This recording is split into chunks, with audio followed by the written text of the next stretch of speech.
Parmi les présentateurs les plus réservés de la télévision française, on peut identifier Bernard de la Villardière.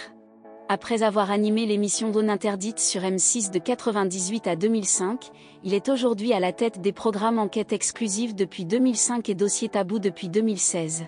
Cependant, dissimulé derrière l'image publique de journaliste, ce monsieur qui approche bientôt de la soixantaine est également un conjoint heureux, ayant pour compagne une certaine Anne de Savignac, ainsi qu'un père bienveillant de 4 enfants adultes, Caroline, née en 87, Marc né en 88, Rémi né en 92 et Nicolas, né en 93.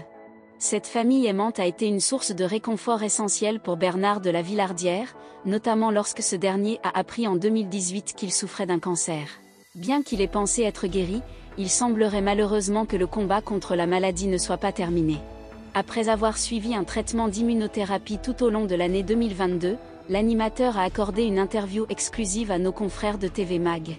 Tels que des centaines de milliers de concitoyens français, je suis atteint d'un cancer.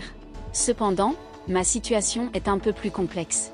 Il ne s'agit pas d'un cancer favorable, ainsi je suis régulièrement sous surveillance médicale, tous les 3 mois. A-t-il dévoilé initialement.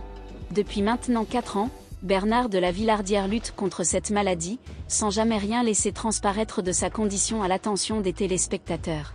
Cela fait désormais 4 années que je suis en proie à cette maladie.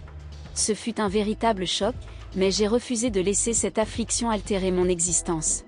Au cours de ma carrière, j'ai eu la chance de réaliser plusieurs productions sur la fin de vie, lesquelles m'ont beaucoup aidé à aborder sereinement l'idée de la mort, a-t-il ensuite explicité.